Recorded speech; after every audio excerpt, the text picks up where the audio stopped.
Bai, hala da. Azkenean inguru hontan txiki-txikitatik ordu-mordo bat igaro deu. Hemen iaia nik uste hemen inguruan emango genitula gure lehenengo oinezko pausuak, makina bat erori aldi.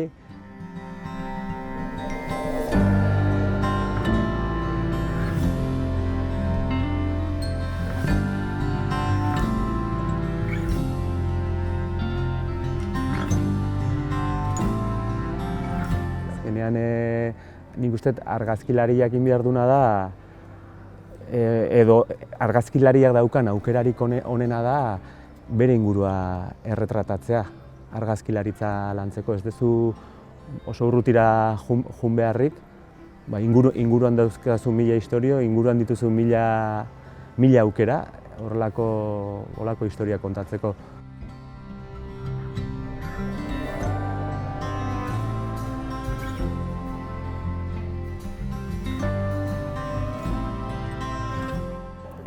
Betidanik etxean ikusi izan dudan gauza bat izan da argazkilaritza, bereziki aitari.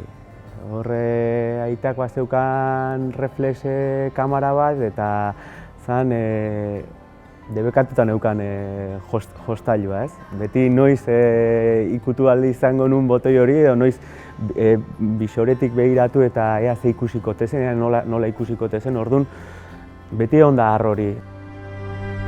Eta gero era berean, egindako argazkiez gain, eta askotan garrantzi gutxi ematen zaion arren badago beste gauza bat, eta etxe askotan ikusi duguna, aitak egite zituen argazkiak, baina ondoren, oporretara edo dena delako ekintzen egindako argazkiak, horiek amak behin errebelatuta zeuden argazkiak hartu eta albunean biltzen zituen.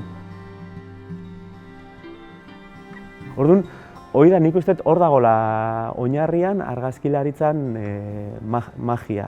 Momentuan egiten dezun irudi bilketa, egiten dezun irudi horren ordenaketa eta handik urte batzutara irudi horiek hartzen duten balorea.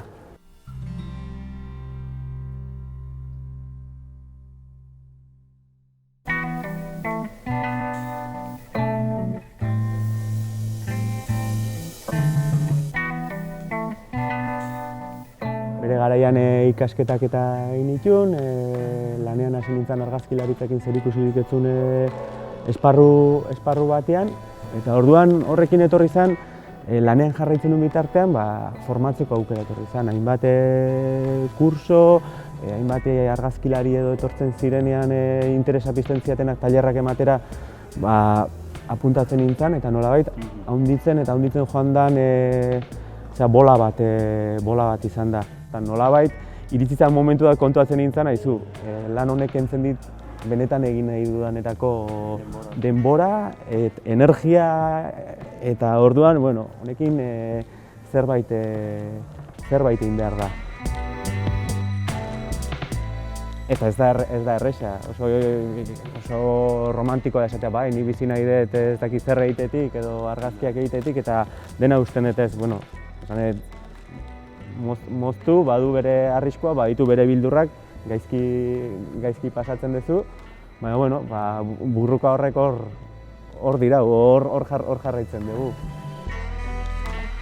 Lehenagotik ere ogibide bezala hartu aurretik, sortu zitzaidan aukera bat, Igeldo nolako ikastarotxo bat emateko, eta ziren errespetu ematen ziren jendean aurrean jarri, eta nik ze kontatu behar dut, baina, atera zen eta gustura sentitu nintzen. Orduan, ogibide bezala planteatzekoan, ikusi nun adar interesgarri bat bazela erakustea.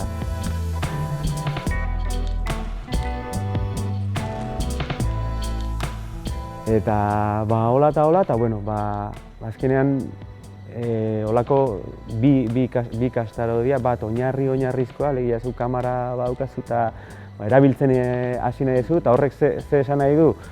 Kamera erabiltzeak esan nahi du, hasi behartzela argazkilaritza ikuspegitik gauzak begiratzen. Badagola argi bat, badaudela historiak, badaudela hainbat gauza, eta Hoiek kamaran ajustetatik haratago dijoazenak. Baina ikastaroan da hori olako argazkilaritza bizio bat transmititzen hastea da.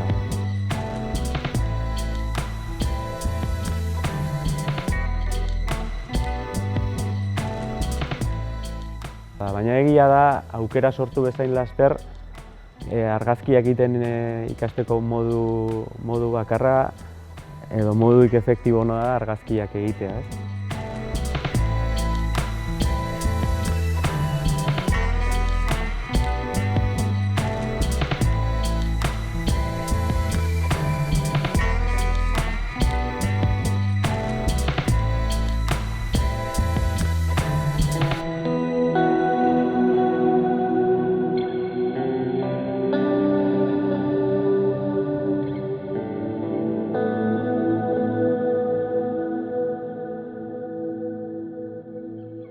Hemendik normalean edozein argazki kontu hasi aurretik hemen hasten da eta hemen bukatzen da, ez? Hau da, babes, ideiak hemendik ateratzen dira eta behin kanpoan lanketa edo irudibilketa hori egin da gero hemen ematen zaio bukaera edo behintzat bukaeraren zati bat hemen hasten da. Bai, izan zen olako kasualidade edo zera bat, justu nik erabakia hartu nunean aurreko lana uzteko eta bideoni ekiteko, hemen sortu berria zen. Herriko hainbat autonomok nabaritzen zuten behar bat horrelako espazio bat izateko, autonomo bakoitza bere etxetik atera eta horrelako giro goxoko lantoki batean jarduteko. Eta justu garai hortan izan zen, orduan, udalarekin elkarlanean plazaratu zen olako beka bat, bere kasa lanean hasteko gogoz edo hortan zeudon jendean zat. Eta niri garai horrekin kointzitu zian zuzenean eta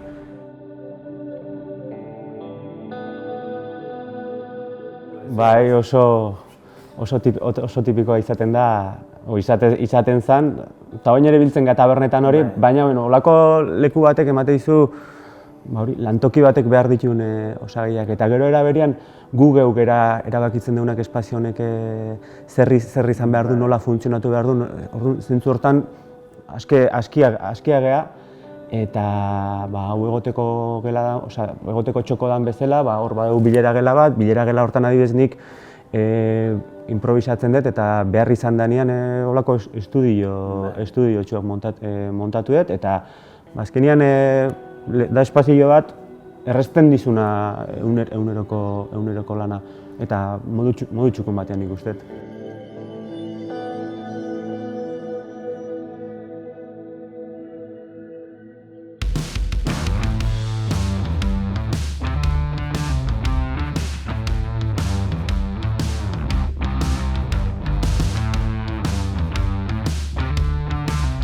Bai, sukaldera sartzeko aukera eman da eta alde hortatik zorioneko sentitzen naiz, esan olako amets bat zen, olako gauza bat ez dakit berri txarrakekin egingo nun kontua zen edo ez, baina amets bat zen horrelako proiektu batian murgiltzea.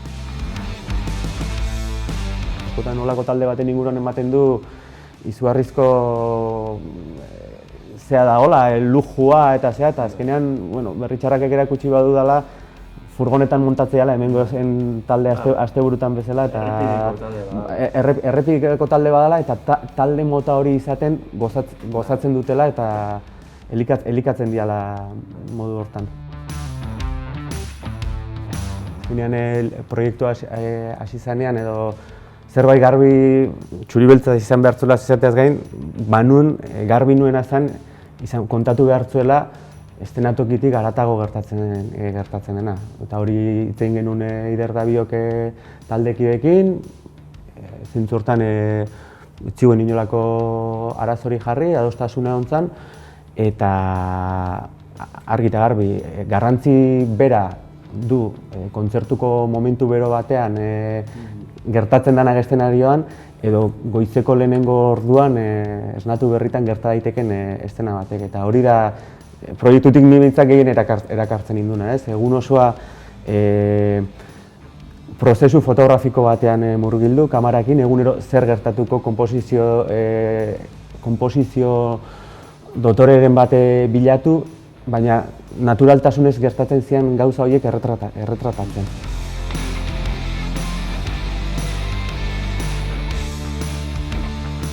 Azkenean argazki prozesu bat holako emaitza batean bukatzea,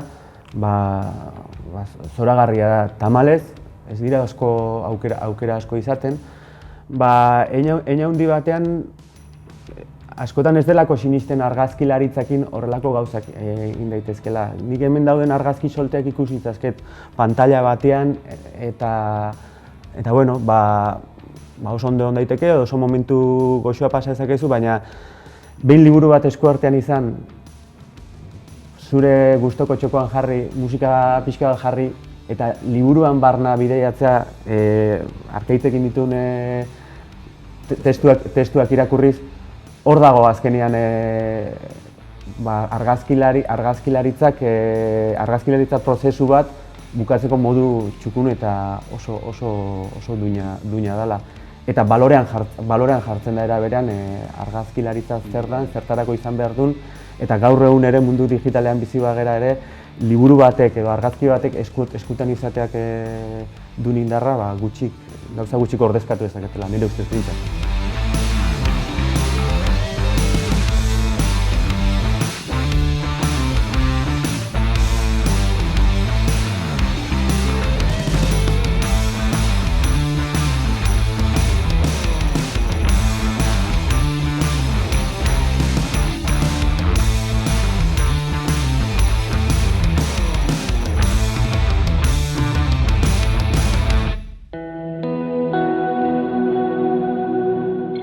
Argazkilaritza nik bai ikusten dut zuzenean nereak ez diren errealidadeak bizitzeko ate bat bezala, ez? Eta oraintxe gogoratzen dut bere garaian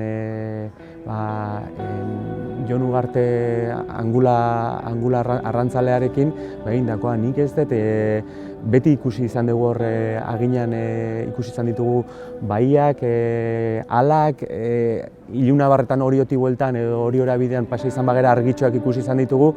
Orduan, nik kamaragatik izan ez balitz, seguraski ez nintzen inoiz egongo ala batean edo angula arrantzale batek bizitzen duen edo arnasten duen errealidade edo momentu hori ez nuke bizituko. Argazkilaritzak aukera hori ematen du, ezagutu, erretratatu, eta azkenean bada aukera zoragarri bat normalean ohituta ez gauden erritmora lan egitea ahalbidetzen diguna.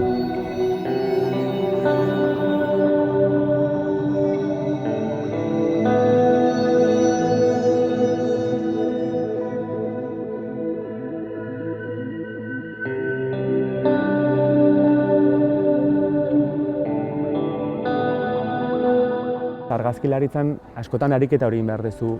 Ikustea ohituta gauden gauza horietatik zerbait ezberdina atera.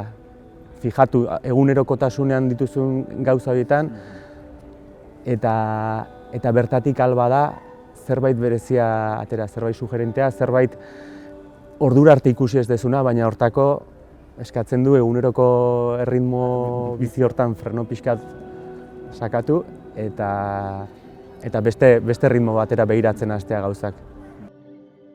Eta hortik jun leike ez, igual argazkilaritzan ikuspegia.